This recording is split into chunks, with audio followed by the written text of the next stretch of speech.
Welcome back, everyone. I'm Paco. And I'm Deb.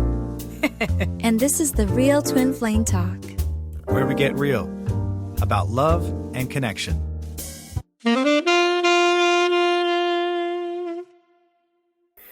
Hello and welcome to our podcast, The Real Twin Flame Talk with Paco and Déborah. The Coming Together Part 2. How was it for me, Paco, the divine masculine, in coming together in the physical with my twin flame? How it looked like for you? How did it look like for me? What divine feminine is coming home. My divine feminine is coming home. What happened on my side of the story? In the last episode, Déborah was sharing what she did after we revealed each other, which steps she took after revealing I'm her twin flame. Mm-hmm. And as I had my coming out already before 5 months before our revealing, I just relaxed more and more in my true self, being a man. And I felt quite good in this whole process, and I had also a supportive community. We had a extra LGBTQ plus, or we still have an extra LGBTQ plus group in Twin Flame Universe, where I just had true friends with whom I was able to speak about the transition. There are other trans men which I was meeting regularly and just speaking about our challenges along the way in our journey, and this is what I was focusing on at that time, to be honest. And of course I had to heal through my fears that she would reject me in any way, because I am kind of not a true man, but I'm a true man. Like in essence, you are a true, like the masculine. It's just exactly. On the outside, it doesn't look exactly. Like, or wasn't looking like that. Yeah, and so just I was sometimes triggered in that I am kind of not enough for you, and I healed through these upsets. Got also support from group coaching with Jeff and Jalia. They are in just letting go of these misbeliefs, because that's not true. I'm perfect for my twin flame. As a trans man, I am also a perfect divine masculine for my divine feminine. Even my divine feminine never was together with another woman. I'm still perfect.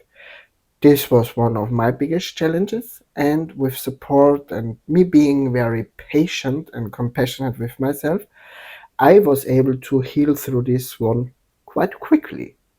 Cool. So it was not a problem.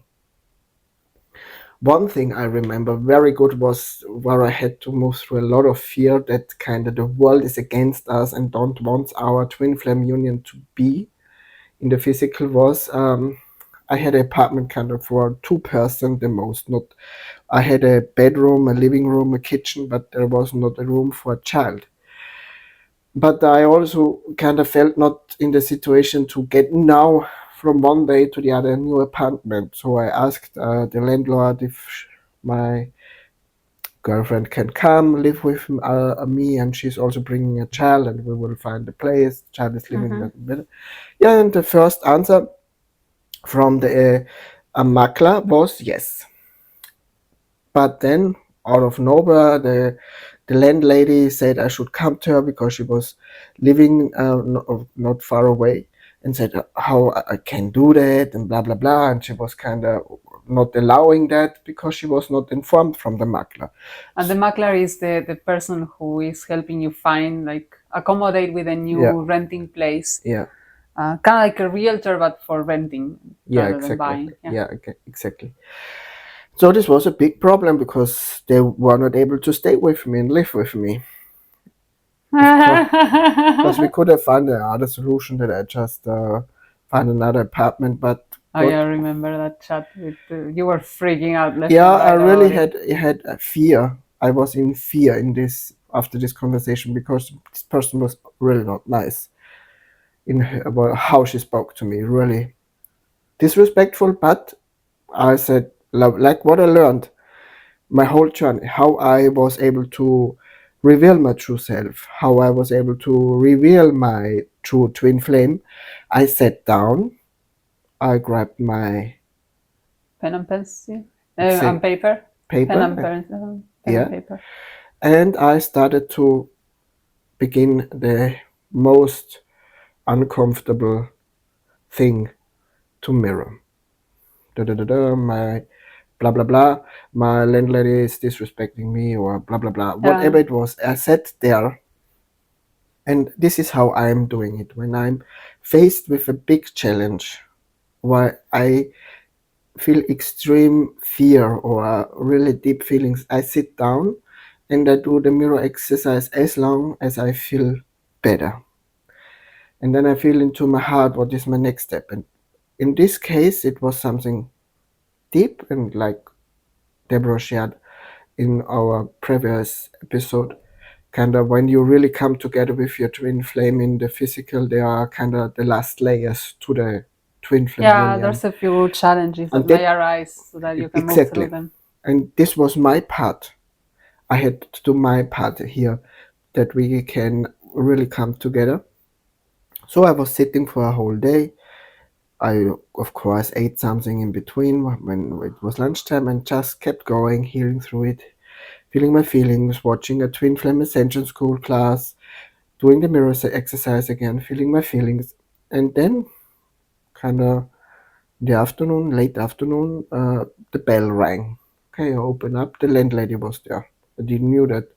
She was speaking with me, said, no, she's sorry, and she didn't knew that, and it was at the end. It ended up being just a miscommunication. Yeah. The person that was in, like, the intermediary between the two of you didn't communicate it to her, the change. Exactly. So it was no problem. Good. Kinda, they had this conversation, or it took 1 or 2 days, kinda in between. I don't remember exactly, but I kinda did one day healing work, and then she was ringing the bell and told me, oh, it's okay for her. And then, okay, no problem. First challenge. Okay. I felt a big relief after that, and then I felt also closer to my twin flame. And then, yeah, this happened with her not being able to fly the first time. And then she didn't want to speak with me about it. And this is something I really don't like. I kind of had this mirror always with my false twin flames too already. They didn't want to speak about things, didn't want to speak stuff out. And then I talk through things things. And then I start to become kind of a chaser. And my twin flame is very clear in the boundary. No, this is not how you come. You don't get it from me. You don't take from me. Okay, so I kind of was resisting the feeling, and then I said, yeah, what should I do? Yeah, okay. I drove into the city and bought myself summer clothes now as a man. And then I drove back, but I kind of not really felt through my feelings about the situations. And then I almost had a car accident, and this was kind of this where I got this waking up, hey, there you have to feel something. Maybe you take time and sit down and meditate about it. And so I just then, after the almost car accident happened, I was really protected by God in this situation. Just nothing bad happened, just I was able to... a scratch or two in the car, but nothing. It really costed big. money, but not anything else. That's good. No human lives were taken in the making of this. No. So I just then sat down and kind of was sad. I've had to feel just sadness. And this is part of it. I cannot, okay, I'm so happy my twin flame is coming. I do the mirror exercise when there's a challenge. Yeah, I'm happy. Okay, I work through all of that. But sometimes you just have to sit down and feel a feeling, and that's it. And I was not doing that, but this is a part of the process. When you live together with your twin flames, they need feelings to be felt. And this was just sadness. There was a layer of sadness that needs to be felt through fully. And so I was sitting there and was just sad. And I felt through it. I don't know. I don't remember how long anymore. Kind of the time don't count. Yeah, it's kind of like a blur right now. Yeah. And then out of nowhere, my twin flame sent me, what's up? I did. On WhatsApp. Ah! Yeah, exactly. And then I'm sad, and then we had a conversation again. But it to just me feeling through my feelings helped us, because when I do something and he also something, it helps my twin flame. And this was how she needed support from me, sitting down and feeling through feelings, because she kind of was in this situation where she receives the challenge, and I can support my twin flame in just sitting down, meditating, and feeling through my feeling. So she felt good in reaching out to me again, because she knew I will not take from her, so that I focus on myself, my feeling, and I will not take from her love or whatever I wanted or more joy, that I come into a high. This is Yeah, this you were not is making you were not making me your source anymore, exactly. and that's the only place that it felt good to reach out to you. In truth. Yeah, and my twin flame is here very clear. She has here a very clear boundary, as I made the choice to stay with my twin flame from a grounded and peaceful place. I want the real thing, and I don't want any high. This is what my twin flame is mirroring me. When I reached out at the beginning to her from a high place, so spiritual high, you can come very easily in a spiritual high once you learn the spiritual technique. She always said, I don't want to communicate with you. Aren't you grounded? She's very honest with me in the communication, and I realized, yes, I was. As I'm used to spiritual techniques since I'm a child, as my parents were sharing, Yeah, exploring the with things that me. they knew. Yeah. So I was very good in that. And of course, also here, these teachings of union and this mirror exercise from Jeff and Jalia we are speaking about is a spiritual technique. For me, it's the most, It's for me. It was always the easiest one. To be for me honest. too, and also the one who always brings me, the easiest one, and brings me really to the core of things. And of course, I kind of repeated my pattern here. And so before we were able to come together in physical, as when you come together in the physical with your twin flame, everything gets amplified. I needed to learn to set a boundary with myself here, that I'm not looking constantly for the spiritual high from a twin flame, because then we would have a toxic relationship. And Yeah, and one of the choices that you made was to have like a healthy relationship exactly. too. And that's why I needed to learn, okay, I need to learn to stay present with myself and focus on myself, what feels good to me. And when I'm sad, it's fine. Then I'm sad. Also, as a divine masculine, I can be sad, and now and then there can come a tear. It's okay. It's a part of bringing more peace into my consciousness, and that's fine. Everyone is healing through sadness or other feelings, fear or grief, in a different way. Yeah, and then we had a conversation again, and everything felt lighter again, and God then was able to communicate with me again after I fell through the sadness, and was showing me, you have to prepare the place so that they feel home. And then he was able to guide me to prepare a place where she can work, a place where a place where Dante can sleep, and also this gift she was sharing that I really find the right thing. I had to feel my feelings about that too. Yeah, and this was it what I was doing. I was just also, as I have a very small car, and I knew there were 4 suitcases will not fit in it. I asked a friend if she can borrow me her car, and then that went well.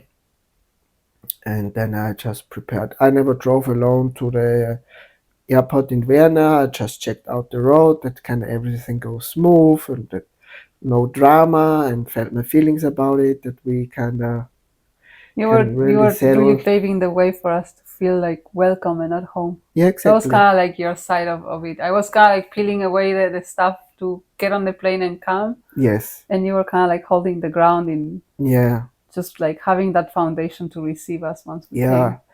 That we all can ground into a new life, because for all three of us started a new life. And me not really knowing what will happen, so I just were doing what I was doing, what God guided me to do. I was able to receive the divine guidance after I was feeling through the sadness. And this was it. And then the day came where I had to drive to Vienna. And I just drove there and felt my feelings the whole drive. And then everything was really easy, like she shared. After kind of we felt through a lot of feelings, we were ready to receive each other. Find the parking slot, the good one. I went into the airport. I still had time because kind of okay. Then I looked how we go there, blah blah blah, prepared everything, and then I just waited there. And then she came with Dante. It was very nice. We were very excited, and we went outside. I remember we weren't really sure if we could hug or kiss, because of course like we had still this distance thing going on with the COVID stuff, and so we were kind of like, should we hug? Should we what do we do here? And then on the when we were at the car, then we kissed. That it was nice. We gave each other a little kiss. I was like, oh, it was very sweet. Then just we put the stuff into the car, and then we just drove home. And then after we drove a little, I think you even asked me, do you want to drive around the city? And I was like, I just want to have a shower. I want to go home. Yeah, exactly. And then we just made a quick stop. I ate something, and we drank something, and then we just drove home. It was nice. I was just doing my best in holding my peace and not repeating a pattern of taking from my twin flame, because I knew I would repel her, and I knew that this way everything gets amplified, and there can come stuff to the surface I was not aware of, because I kind of was already so used to a not healthy pattern, for example. But we will share about this, because people, I tell you, there can come stuff to the surface you really don't expect at all with your twin flame. But we will share about that more in our future episodes. The beginning months of us together.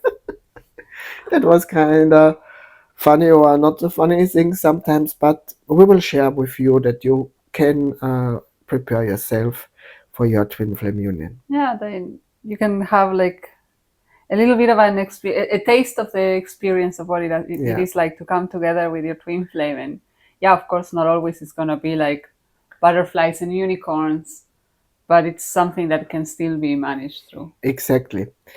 Yeah, and then this was the first day, and I just remember it as very peaceful.